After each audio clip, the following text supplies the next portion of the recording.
Gen রিসর্টের অবস্থানটা ভীষণ সুন্দর, সামনে এরকম পাহাড়। আজ সন্ধেবেলায় পৌঁছেছি, তোলা হয়নি ভালো মতো। সামনে দিয়ে গুয়াহাটি যাওয়ার রাস্তা চলে যাচ্ছে, একটা পেট্রোল পাম্প আছে, দু একটা বড় বাড়ি। এই বিশাল প্রপার্টিটা ওদের একদম নদীর ধার পর্যন্ত চলে গেছে। ওইটা ওদের নিচে একটু ডাইনিং হল। মর্নিং रिवर इस साइड से तो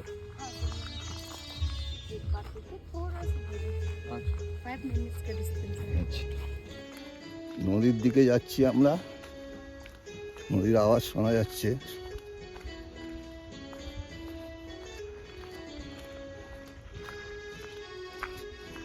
ওর সাথে সুন্দর যাচ্ছে।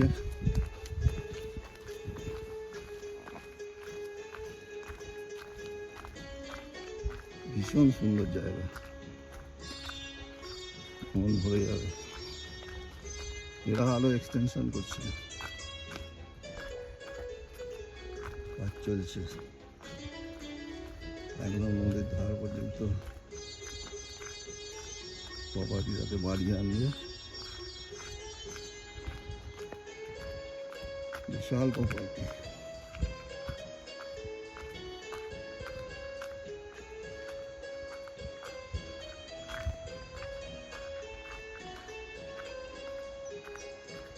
অবস্থানটা ভীষণ সুন্দর, তাই না? একবারে পাহাড় দিয়ে ঘেরা, পুরো চতুর্দিকে 360 ডিগ্রি পাহাড় একদম। প্রচুর জায়গা এদের, পুরো ফেন্সিং দিয়ে পুরো নদীর ধার অব্দি কিনে নিয়েছে।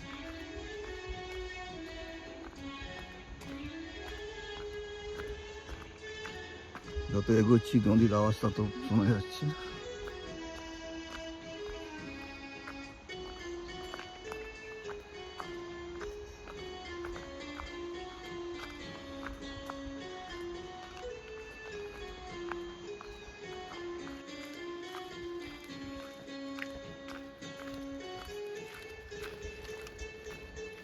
এই যে সঙ্গে সাথী হয়ে গেছে একজন, আগে আগে চলেছে। এই নদী দেখা যাচ্ছে ফাঁক দিয়ে ফাঁক দিয়ে।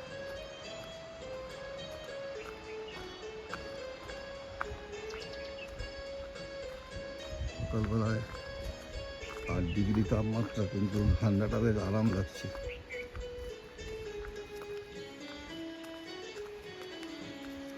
সম্ভব সুন্দর পরিবেশ। এই যে নদী দেখা যাচ্ছে। বাকি অরুণাচলের মতো এই জায়গাটা এখনো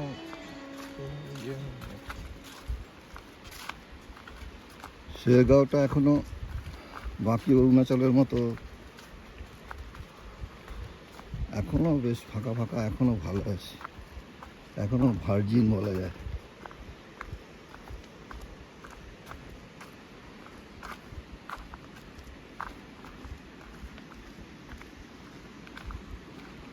এই নদী এসে গেছে কাছে।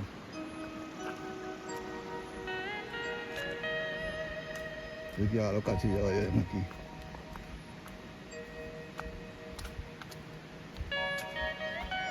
মিনিট 3 লাগলো নদীর পাড়ে আসতে।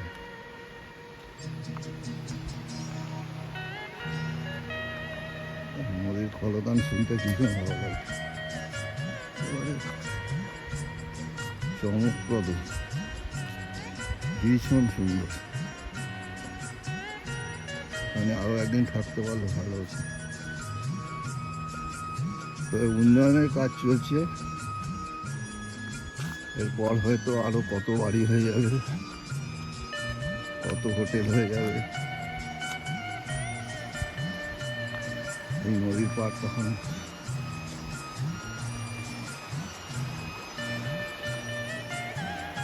নদীর পাড়ে এসে গেছি।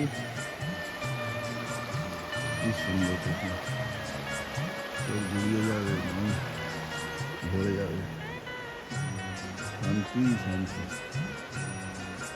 এবার অরুণাচলে এসে এই জায়গাটা হলো বেস্ট, শেরগাঁও। আর জেন রিসর্টটা তো তুলনা নেই, জল একদম ক্রিস্টাল ক্লিয়ার করে। একদম ক্রিস্টাল ক্লিয়ার জল।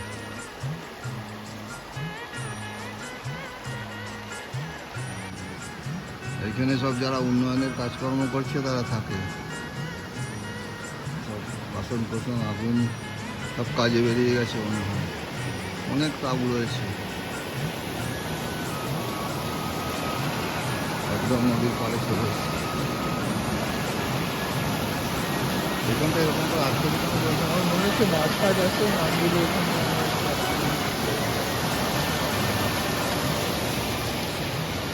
প্লেয়ার ফ্ল্যাগ ঝুলছে সব, সবুজের পটভূমিকায় নীল লাল সাদা ফেভার সবগুলোকে দেখতে দারুণ লাগে।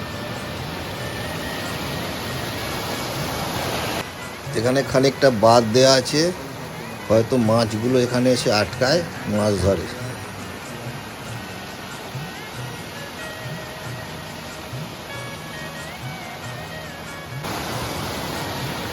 আকাশটা তো আমাদের কোনো তুলনা নেই, আকাশটা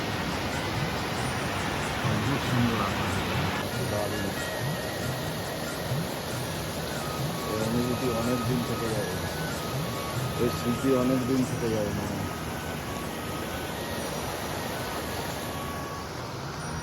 শেরগাঁও হচ্ছে এবারে ট্যুরের বেস্ট জায়গা। তাওয়াং, দিরাং, বোমডিলা এসব তো লোকে অনেক করে, শেরগাঁও তুলনা নেই। যারা এখনো অরুণাচলে এসে যেন তো শেরগাঁও আসেননি, তাদের অনুরোধ করবো একবার শেরগাঁও আসতে, খুব ভালো লাগবে।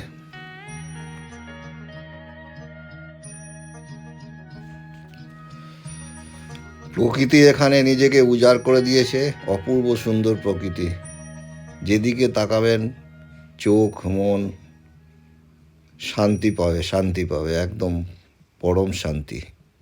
ভীষণ সুন্দর অরুণাচলের এই জায়গা শেরগাঁও। আর জেন রিসর্টদের তো কোনো তুলনাই হবে না।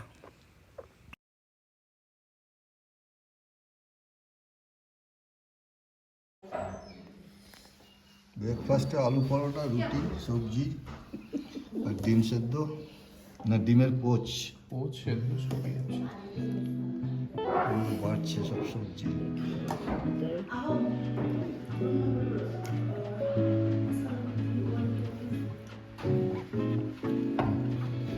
বোলটা দাও আমার।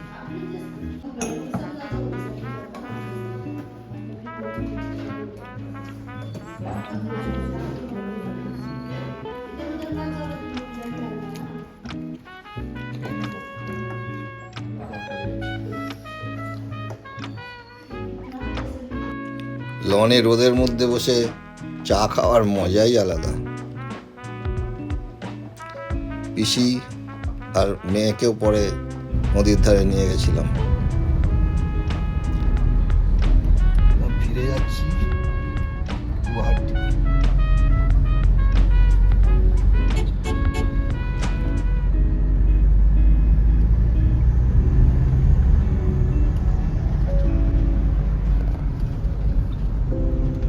ড্রাইভার হিরণ।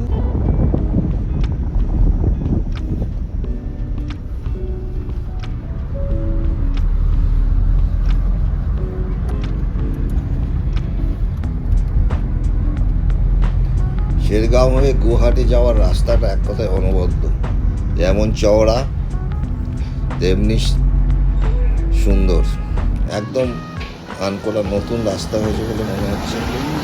জানি না কতদিন হয়েছে, কিন্তু দারুণ। গাড়ি এখানে 80-তে 90-তে চললেও কোনো ব্যাপার নেই।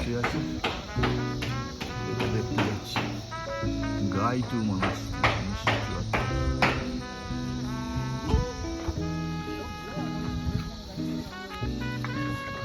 আয় আয় আয়।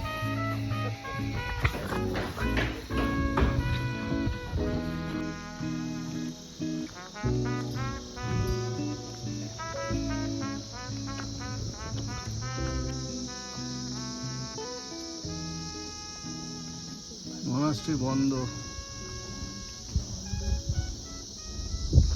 বাবার মনের দ্বন্দ্ব। আচ্ছা জিও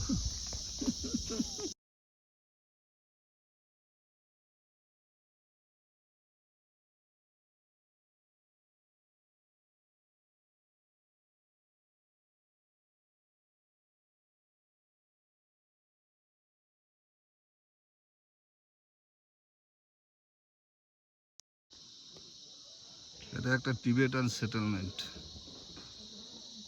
তেনজিনগং।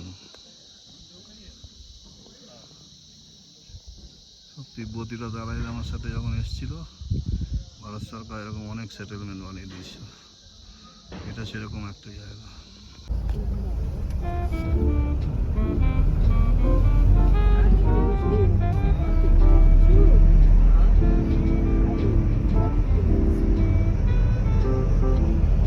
এর মধ্যে এতে গেছে, মেয়ে গেছে চন্দননগর অফিস থেকে। এ কি চিন্তা, আমার মেয়ে কোথায় না কোথায় ঘুরে বেড়াচ্ছে।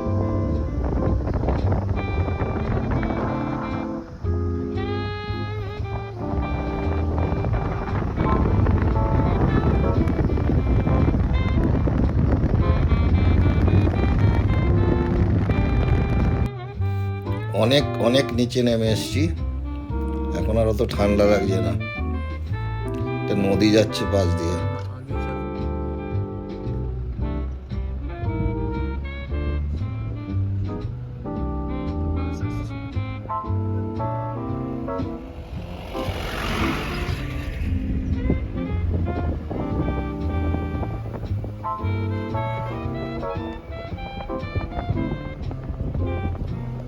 জঙ্গলের সুন্দর জিনিস দেখা যাচ্ছে।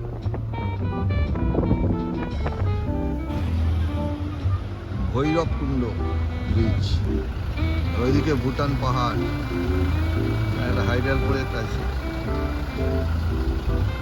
Picnic spot.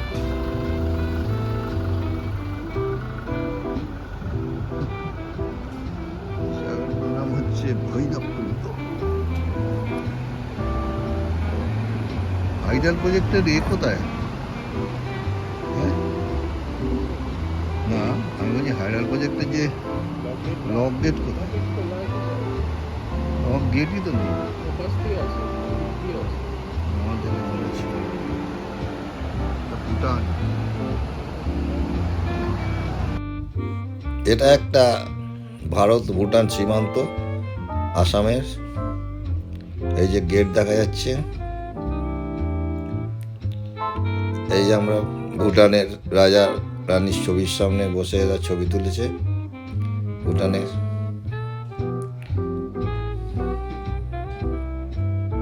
এই রাস্তা চলে গেছে, খানিকটা নো ব্যালেন্স ল্যান্ড থাকে। ভুটানের গেটে সব ভুটানের বাড়ি। ভুটানের গেটে একটা কার্ড দেয়, এই ভুটান। সেই কার্ডের মধ্যে একটা চিরকুটে, ছোট্ট চিরকুটে লিখে দেয় কত পর্যন্ত, সন্ধ্যে 7টা পর্যন্ত আমাদের সময় ছিল, কিন্তু অত কে হাঁটবে ভেতরে। আমরা একটু হাঁটাহাঁটি করে চলে এসেছি।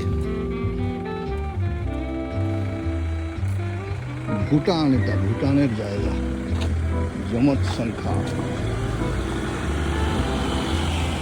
ভুটানি বাড়ি, সব ভুটানি বাড়ি।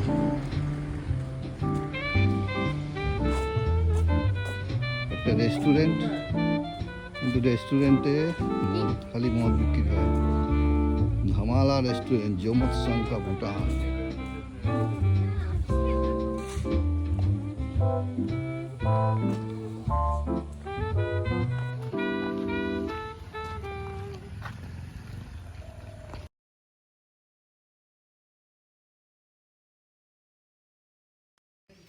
এইটাই হলো সেই কার্ড, ভুটানে ঢোকার ছাড়পত্র, চিরকুটে 7টা অবধি লেখা আছে।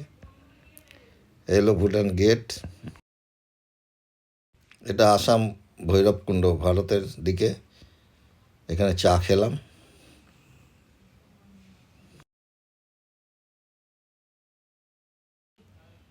এইখানে হাইডাল প্রজেক্টের লক গেট দেখতে পাওয়া যাচ্ছে। এইখানে দাঁড়িয়ে মেয়ে একটা ছবি তুললো, এটা ভারতের দিকে। এটা ভারতের গেট। এই হিরণ্য আমাদের খাওয়ার জন্য একটা জায়গায় নিয়ে গেল, ভীষণ সুন্দর জায়গাটা। মানে যতদূর মনে হয় আসাম গভর্নমেন্টেরই কোনো প্রপার্টি। লোকজন এলে এখানে ভাড়া টাড়া দেয় বা বিয়ে পারপাসে ভাড়া দেয়, হতে পারে। এখানে ধনশ্রী বলে একটা রেস্টুরেন্ট আছে, রেস্টুরেন্টে খাওয়া দাওয়ার জন্য ঢোকা হলো, কিন্তু রেস্টুরেন্টের মূল কুক নেই। মেয়েরা বলল আমরা রান্না করে দিতে পারি, তবে 30-40 মিনিট সময় দিতে হবে। আমরা বসে বসে অপেক্ষা করে 40 মিনিট বাদেই ওদের রান্না করা খাওয়া খেলাম, বেশ ভালোই লাগলো। তখন আস্তে আস্তে বিকেল হয়ে আসছে, লাল আলো, সূর্য অস্ত যাচ্ছে।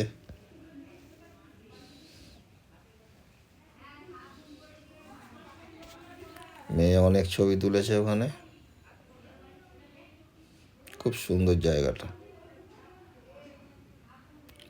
এই আমরা বোরোল্যান্ড দিয়ে গুয়াহাটি এসে পৌঁছালাম। গুয়াহাটিতে কাঞ্চনজঙ্ঘা এক্সপ্রেস রাত 10টা 40, সকালবেলা চলেছি। আমাদের এক্সপ্রেস চলেছে, জানলার ভেতর দিয়ে ছবি তুলেছি, কাঁচের ভেতর থেকে। গাড়ি দুরন্ত বেগে চলছে।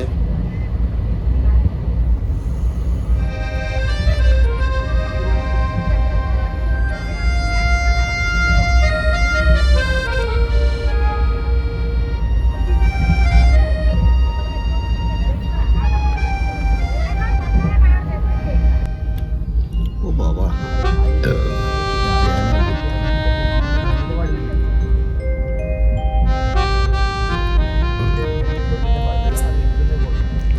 ফারাক্কা ব্রিজ পেরোচ্ছে আমাদের গাড়ি।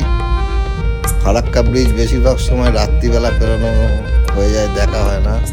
এদিকে সকালবেলা পেরোচ্ছে, দেখতে ভালো লাগে। ফারাক্কা ব্রিজ বিশাল বিশাল লম্বা।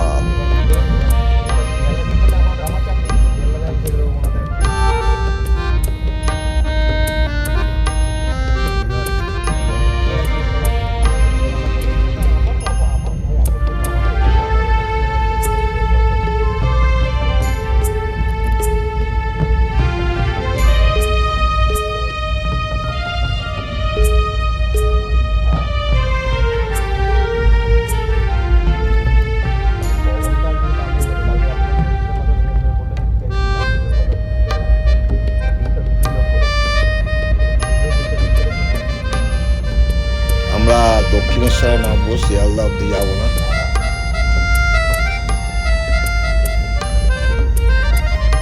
যদিও এখনো অনেকটাই দূর দক্ষিণেশ্বর, কিন্তু দক্ষিণেশ্বরে নেমে আমরা টোটো করে বাড়ি চলে যাব। গাড়ি দক্ষিণেশ্বরে ঢুকে গেছে। ভিডিওটা এখানেই শেষ করছি। ভিডিওটা যদি ভালো লাগে তবে সবাইকে শেয়ার করে দেবেন এবং সাবস্ক্রাইব করে দেবেন চ্যানেলটা। এই আমরা টোটো করে বালি ব্রিজ পেরিয়ে চলে যাচ্ছি। সবাইকে ধন্যবাদ, নমস্কার। চ্যানেলটা সাবস্ক্রাইব করে দেবেন আর লাইক করে দেবেন, কমেন্ট করবেন এবং বন্ধুদের মধ্যে শেয়ার করে দেবেন, যাতে এরকম অরুণাচল ট্যুর, আমাদের সমগ্র অরুণাচল ট্যুরটা 7টা পর্বে দিয়েছি, সবাই যেন দেখে। ধন্যবাদ, নমস্কার, ধন্যবাদ।